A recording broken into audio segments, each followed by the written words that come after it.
ओम नमः शिवाय। शिव पुराण रुद्र संहिता खंड 5 अध्याय 2 से 5।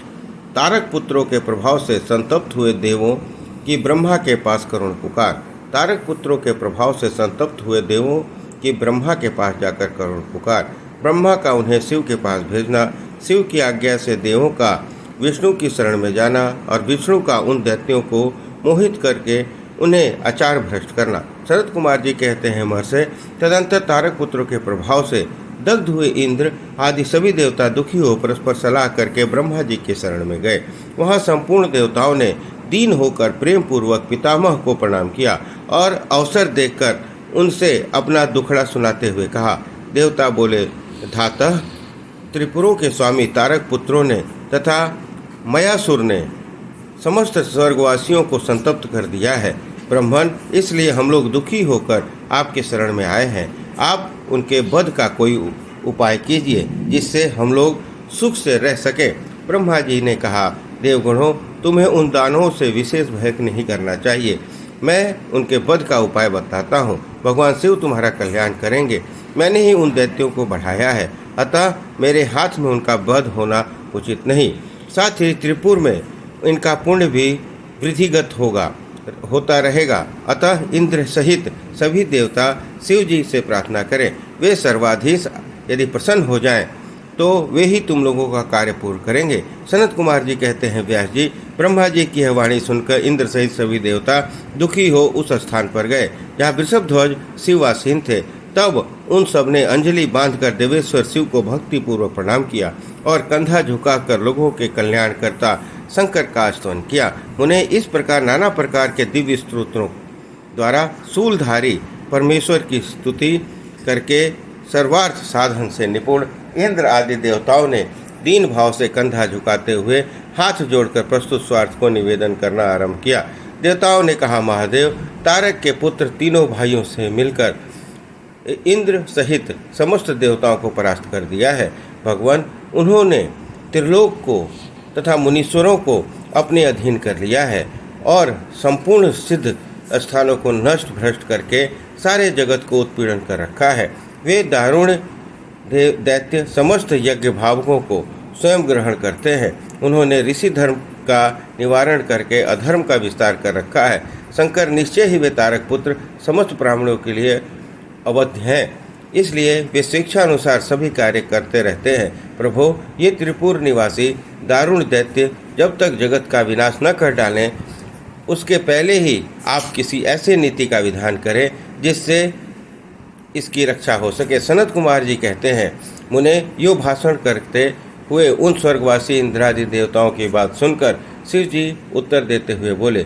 शिव जी ने कहा, देवगण, इस समय वे त्रिपुराधीश महान पुण्य कार्यों में लगे हुए हैं और ऐसा नियम है कि जो पुण्यात्मा हो उस पर विद्वानों को किसी प्रकार भी प्रहार नहीं करना चाहिए। मैं देवताओं के सारे महान कष्टों को जानता हूँ, फिर भी वे दैत्य बड़े प्रबल हैं, अतः देवता और असुर मिलकर भी उनका वध नहीं कर सकते। वे तारक पुत्र सबके सब पुण्य संपन्न हैं, इसलिए उन सभी त्रिपुरवासियों का वध दुस्साध्य है। यद्यपि मैं रणक कस हूँ, तथापि जानबूझकर मैं मित्र दोष कैसे कर सकता हूँ, क्योंकि पहले किसी समय ब्रह्मा जी ने कहा था कि मित्र दोष से बढ़कर दूसरा कोई पाप नहीं है। सत्पुरुषों ने ब्रह्म हत्यारे, शराबी, चोर, वतभंग करने वाले के लिए प्रायश्चित का विधान किया है, किंतु कृतज्ञ के उद्धार का कोई उपाय नहीं है। देवताओं, तुम लोग भी धर्मज्ञ हो, अतः धर्म दृष्टि से विचार कर तुम ही बताओ कि जब वे दैत्य मेरे भक्त हैं तब मैं उन्हें कैसे मार सकता हूँ। इसलिए अमरो, जब तक ये दैत्य मेरी भक्ति में तत्पर है तब तक उनका वध असंभव है। तथापि तुम लोग विष्णु के पास जाकर उसे कारण निवेदन करो। तदनंतर देवगण भगवान विष्णु के समीप गए और उनके द्वारा ऐसी व्यवस्था की गई कि जिससे वे असुर शैव सनातन धर्म से विमुख होकर अनाचार परायण हो गए। वैदिक धर्म का नाश होने से वहाँ स्त्रियों में पति व्रत धर्म छोड़ दिया, पुरुष इंद्रियों के वश में हो गए। यूँ स्त्री पुरुष सभी दुराचारी हो गए। देवाराधन, श्राद्ध, यज्ञ, व्रत, तीर्थ, शिव, विष्णु, सूर्य, गणेश आदि का पूजन, स्नान, दान आदि सभी शुभ आचरण नष्ट हो गए। तब माया आदि अलक्ष्मी उन पुरों में जा पहुँचे। तब से प्राप्त लक्ष्मी वहाँ से चली गई। इस प्रकार वहाँ अधर्म का विस्तार हो गया। मुने तब स्वेच्छा से भाइयों से उस दैत्यराज की और मैं की भी शक्ति कुंठित हो गई। इस प्रकार शिव पुराण रुद्र संहिता खंड 5 अध्याय 2 से 5 समाप्त हुआ। बोलो हर हर महादेव। ओम नमः शिवाय। शिव पुराण रुद्र संहिता खंड 5 अध्याय 6 से 8।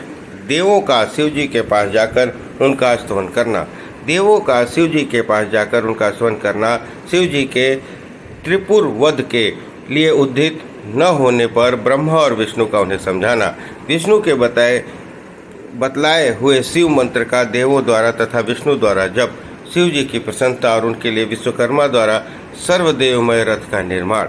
व्यास जी ने पूछा, सनत कुमार जी, जब भाइयों तथा पूर्ववासियों सहित उस दैत्यराज की बुद्धि विशेष रूप से मोहाक्षण हो गई, तब उसके बाद कौन सी घटना घटी भी हो, वह सारा वृतांत वर्णन कीजिए। सनत कुमार जी ने कहा, महर्षि, जब तीनों पुरों की पूर्वोक्त दशा हो गई, दैत्यों ने शिव अर्चन का परित्याग कर दिया, संपूर्ण स्त्री धर्म नष्ट हो गया और चारों ओर दुराचार फैल गया, तब भगवान विष्णु और ब्रह्मा के साथ सब देवता कैलाश पर्वत पर गए और सुंदर शब्दों में शिव की स्तुति करने लगे। महेश्वर देव, आप परमोत्कृष्ट आत्मबल से संपन्न हैं।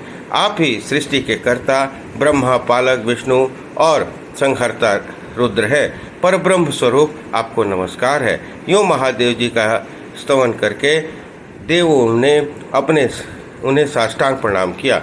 फिर भगवान विष्णु ने जल में खड़े होकर अपने स्वामी परमेश्वर शिव का मन ही मन स्मरण करके तन्मय हो दक्षिणामूर्ति के द्वारा प्रकटित रुद्र मंत्र का 1.5 करोड़ की संख्या तक जाप किया। तब तक सभी देवता उन महेश्वर में मन लगाकर यूँ उनकी स्तुति करते रहे। देवों ने कहा, प्रभो, आप समस्त प्राणियों के आत्मस्वरूप, कल्याणकर्ता और भक्तों की पीड़ा हरने वाले हैं। आपके गले में नीला चिन्ह है, जिससे आप नीलकंठ कहलाते हैं। आप चित्रुप एवं प्रचेता है। आप रुद्र को हमारा प्रणाम है। असुर निकंदन, आप ही हमारी सारी आपत्तियों का निवारण करने वाले हैं। अतः सदा से आप ही हमारी गति हैं और आप ही सर्वदा हम लोगों के वंदनीय हैं। आप सबके आदि हैं और आप ही अनादि भी हैं। आप ही आनंद स्वरूप, अव्यय, प्रभु, प्रकृति पुरुष भी साक्षात सृष्टा और जगदीश्वर है। आप ही रजोगुण, सत्वगुण और तमोगुण के आश्रय से ब्रह्मा, विष्णु और रुद्र होकर जगत के कर्ता, भर्ता और संहारक हैं। आप ही इस भवसागर को तारने वाले हैं।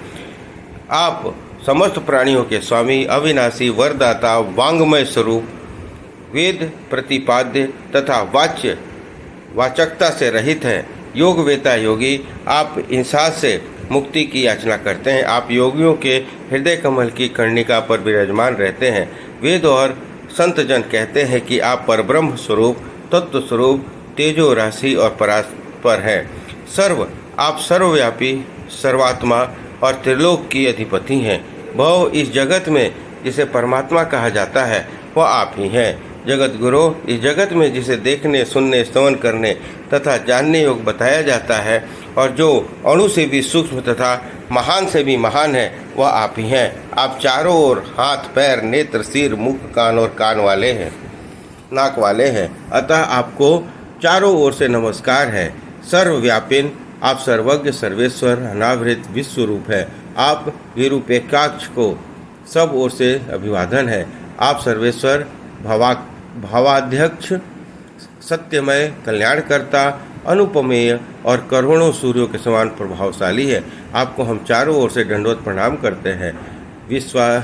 विश्वाराध्य, यदि अंत शून्य 26वें तत्व नियाम करहित तथा समस्त प्राणियों को अपने अपने कार्यों में प्रवृत्त कराने वाले, आपको हमारा सब ओर से प्रणाम है। आप प्रकृति के भी प्रवर्तक, सबके प्रद पितामह और समस्त शरीर में व्याप्त हैं। आप परमेश्वर को हमारा नमस्कार है। श्रुति और श्रुति तत्व के ज्ञाता, विज्ञजन, आपको वरदायक, समस्त भूतों में निवास करने वाला स्वयंभू और श्रुति तत्वज्ञ बतलाते हैं। नाथ, आपने जगत में अनेकों कार्य किए हैं जो हमारी समझ से परे हैं, इसलिए देवता, असुर, ब्राह्मण, अन्यान्य स्थावर जंगम भी आपकी ही स्तुति करते हैं। शंभो, त्रिपुरवासी दैत्यों ने हमें प्राय नष्ट सा कर डाला है, अतः आप शीघ्र ही उन असुरों का विनाश करके हमारी रक्षा कीजिए, क्योंकि देव बल्लभ हम देवों के एकमात्र आप ही गति हैं। परमेश्वर, इस समय में वे अपनी माया से मोहित हो गए हैं, अतः प्रभो वे भगवान विष्णु द्वारा बताई हुई युक्ति के चक्र में फंसकर सारा धर्म क्रम छोड़ बैठे हैं। भक्तवत्सल, हमारे सौभाग्यवश इस समय उन दैत्यों ने संपूर्ण धर्मों का परित्याग कर दिया है और नास्तिक शास्त्र के आश्रय ले रखा है। शरणदाता, आप सदा से देवों के कार्य करते आए हैं, इसलिए आज भी हम लोग आपके शरणापन आए हैं। आप आपकी जैसी इच्छा हो वैसा कीजिए। सनत कुमार जी कहते हैं, मुनिवर, इस प्रकार महेश्वर का स्मरण करके देवगण दीन भाव से अंजलि बांधकर सामने खड़े हो गए। उस समय उनके मस्तक झुके हुए थे। इस प्रकार सब सुरेंद्र आदि देवों ने महेश्वर की स्तुति की और विष्णु ने इंसान संबंधी मंत्र का जप किया। तब सर्वेश्वर भगवान शिव प्रसन्न हो गए और वृषभ पर सवार हो वहीं प्रकट हो गए। उस समय पार्वती शिव का मन प्रसन्न था। उन्होंने नंदीश्वर के पीठ से उतरकर विष्णु का आलिंगन किया और फिर वे नंदीश्वर पर हाथ टेक कर खड़े हो गए और संपूर्ण देवताओं की ओर से कृपा भारी दृष्टि से देखकर गंभीर वाणी से श्रीहरि से बोले। शिव जी ने कहा, देवश्रेष्ठ, उन अधर्मनिष्ठ दैत्यों के 3 पुरों को मैं नष्ट कर डालूंगा, इसमें संशय नहीं है, परंतु वे महादैत्य मेरे भक्त थे और उनका मन सुदृढ़ रूप से मुझ में लगा रहता था। अतः यद्यपि इस समय उन्होंने व्याजवश उत्तम धर्म का परित्याग कर दिया है, तथापि क्या वो मेरे ही द्वारा मारने योग्य हैं? इसलिए उन्होंने त्रिपुरवासी सारे दैत्यों को धर्म भ्रष्ट करके मेरी भक्ति से विमुख कर दिया है। वे विष्णु अथवा अन्य कोई ही उन्हें क्यों नहीं मार डालते? मुनीश्वर, शंभु के वचन सुनकर उन समस्त देवताओं का श्री हरि का भी मन उदास हो गया। जब सृष्टिकर्ता ब्रह्मा ने देखा कि देवताओं और विष्णु के मुख पर उदासी छा गई है, तब उन्होंने हाथ जोड़कर शंभु से कहना आरंभ किया। ब्रह्मा जी योग वेताओं में श्रेष्ठ पर ब्रह्म तथा सदा से देवों और ऋषियों की रक्षा में तत्पर है। अतः बोले, परमेश्वर, आप पाप आपका स्पर्श नहीं कर सकता, साथ ही अपने आदेश से ही तो उन्हें मुंह में डाला गया है। इसके प्रेरक तो आप ही हैं, इसलिए अवश्य ही उन्होंने अपने धर्म का परित्याग कर दिया है और वे आपकी भक्ति से विमुख हो गए हैं। तथापि आपके सिवा दूसरा कोई उनका वध नहीं कर सकता। देवों और ऋषियों के प्राण रक्षक महादेव, साधुओं की रक्षा के लिए आपके द्वारा उन मलेच्छों का वध उचित है। आप तो राजा हैं, अतः राजा को धर्मानुसार पापियों का वध करने से पाप नहीं लगता। इसलिए इस कांटे को उखाड़कर साधु ब्राह्मणों की रक्षा कीजिए। राजा यदि अपने राज्य और सर्वलोकाधिपत्य को स्थिर रखना चाहता है तो उसे अपने राज्य में एक अन्यंत्र भी ऐसा ही व्यवहार करना चाहिए। इसलिए आप देवगणों की रक्षा के लिए उद्यत हो जाइए, विलंब मत कीजिए। देवेश, बड़े बड़े मुनीश्वर, यज्ञ, संपूर्ण वेद शास्त्र, मैं और विष्णु भी निश्चय ही आपकी प्रजा हैं। प्रभु, आप देवताओं के सार्वभौम सम्राट हैं। ये श्रीहरि आदि देवगण तथा सारा जगत आपका ही कुटुंब है। अजन्मा देवी श्रीहरि आपके युवराज हैं और मैं ब्रह्मा आपका पुरोहित हूँ तथा आपकी आज्ञा का पालन करने वाले सक्र राज्य कर्म संभालने वाले मंत्री हैं। सर्वेश, अन्य देवता भी आपके शासन के नियमों में रहकर सदा अपने अपने कार्य में तत्पर रहते हैं। यह बिल्कुल सत्य है। सनत कुमार जी कहते हैं, व्यास जी, ब्रह्मा की यह बात सुनकर सुरपालक परमेश्वर शिव का मन प्रसन्न हो गया। तब उन्होंने ब्रह्मा जी से कहा। शिव जी बोले, ब्राह्मण, यदि आप मुझे देवताओं का सम्राट बतला रहे हैं तो मेरे पास उस पद के योग्य कोई ऐसी सामग्री तो है नहीं जिससे मैं उस पद को ग्रहण कर सकूं, क्योंकि न तो मेरे पास कोई महान दिव्य रथ है और न उसके उपयुक्त सारथी है और न संग्राम में विजय दिलाने वाले धनुष बाण ही हैं कि जिन्हें लेकर मैं मनोयोग पूर्वक संग्राम में उन प्रबल दैत्यों का वध कर सकूं। यूँ कहकर वे चुप हो गए, परंतु शिव जी को शीघ्र प्रस्तुत होते न देखकर समस्त देवता कश्यप आदि ऋषि समस्त व्याकुल और दुखी हो गए। तब भगवान श्रीहरि ने उनसे कहा। भगवान विष्णु बोले, देवों और मुनियों, तुम लोग क्यों दुखी हो रहे हो? तुम अपने सारे दुख का परित्याग कर दो। अब तुम सब लोग आदरपूर्वक मेरी बात सुनो। देवगण, तुम ही लोग विचार करो कि महान पुरुषों की आराधना सुख साध्य नहीं होती। मैंने ऐसा सुना है कि मददाराधन में पहले महान कष्ट झेलना पड़ता है, पीछे भक्त की दृढ़ता देखकर इष्ट देव स्वयं अवश्य प्रसन्न होते हैं, परंतु शिव तो समस्त गणों के अध्यक्ष और परमेश्वर हैं, ये तो आशुतोष ही ठहरे। अतः पहले ओम का उच्चारण करें, फिर नमः का प्रयोग करें, फिर शिवाय का प्रयोग कहकर 2 बार शुभम का उच्चारण करें। इसके बाद 2 बार कुरु का प्रयोग करके फिर शिवाय नमः ओम जोड़ दें। ऐसा करने से ओम नमः शिवाय शुभम शुभम कुरु कुरु शिवाय नमः ओम यह मंत्र बनता है। ऐसा करने से ओम नमः शिवाय शुभम शुभम कुरु कुरु शिवाय नमः ओम बनता है। बुद्धि विशारदो, यदि तुम लोग शिव की प्रसन्नता के लिए इस मंत्र का पुनः 1 करोड़ जाप करोगे तो शिव जी अवश्य तुम्हारा कार्य पूर्ण करेंगे। उन्हें प्रभावशाली श्रीहरि ने जब यूँ कहा तब सभी देवता पुनः शिव आराधन में लग गए। तत्पश्चात श्रीहरि भी देवों और मुनियों के कार्य सिद्धि हेतु शिव में मन लगाकर विशेष रूप से विधि पूर्वक जप में तत्पर हो गए। मुनि श्रेष्ठ, इधर देवगण धैर्य संपन्न हो बारंबार शिव शिव यूँ उच्चारण करते हुए 1 करोड़ जप करके सामने खड़े हो गए। उसी समय स्वयं साक्षात शिव पूर्वोक्त स्वरूप धारण करके प्रकट हो गए और यूँ कहने लगे। शिव जी बोले, हरे ब्राह्मण देवगण, उत्तम व्रत का पालन करने वाले मुनियों, मैं तुम लोगों के जप से प्रसन्न हूँ, अतः तुम लोग अपना मनोवांछित फल मांग लो। देवताओं ने कहा, देवाधिदेव कल्याणकर्ता जगदीश्वर, यदि आप हमसे प्रसन्न हैं, देवों की विकलता के विचार करके शीघ्र ही त्रिपुर का संहार कीजिए। परमेश्वर, आप दीन बंधु और कृपा की खान है, इसलिए आपने ही सदा से हम देवताओं की बारंबार विपत्तियों से रक्षा की है, अतः इस प्रकार भी आप हमारी रक्षा कीजिए। सनत कुमार जी कहते हैं, ब्रह्मन जब ब्रह्मा और विष्णु सहित देवों की यह बात सुनकर शिव जी मन ही मन प्रसन्न हुए और पुनः इस प्रकार बोले। महेश्वर ने कहा, हरे ब्रह्मन देवगण तथा मुनियों, अब त्रिपुर का नष्ट हुआ ही समझो। आप लोग आदरपूर्वक मेरी बात सुनो और उसके अनुसार कार्य करो। मैंने पहले जिस दिव्य रथ, सारथी, धनुष और उत्तम बाण को अंगीकार किया था वह सब शीघ्र ही तैयार करो। विष्णु तथा विदय, निश्चय ही तुम दोनों त्रिलोकी के अधिपति हो, इसलिए तुम्हें चाहिए कि मेरे लिए प्रयत्नपूर्वक सम्राट के योग्य सारा उपकरण प्रस्तुत कर दो। तुम दोनों सृष्टियों के सृजन और पालन के कार्य में नियुक्त हो, अतः त्रिपुर को नष्ट हुआ समझकर देवताओं की सहायता के लिए यह कार्य अवश्य करो। यह शुभ मंत्र जिसका तुम लोगों ने जप किया है महान पुण्यमय और मुझे प्रसन्न करने वाला है। यह भक्ति मुक्ति का दाता, सर्व कामनाओं को पूरक, शिव भक्तों के लिए आनंदप्रद है। यह सर्वकामी पुरुषों के लिए धन, यश और आयु की वृद्धि करने वाला है। यह निष्काम के लिए मोक्ष और साधन करने वाला पुरुषों की भक्ति मुक्ति का साधन है।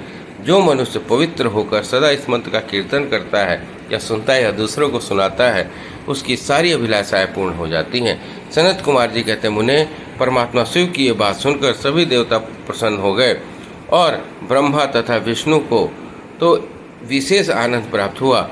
उस समय विश्वकर्मा ने शिव के अनुसार विश्व की हित के लिए एक सर्वदेव में परम शोभामान दिव्य रथ का निर्माण किया। इस प्रकार रुद्र संहिता खंड 5 अध्याय 6 से 8 समाप्त हुआ। बोलिए हर हर महादेव।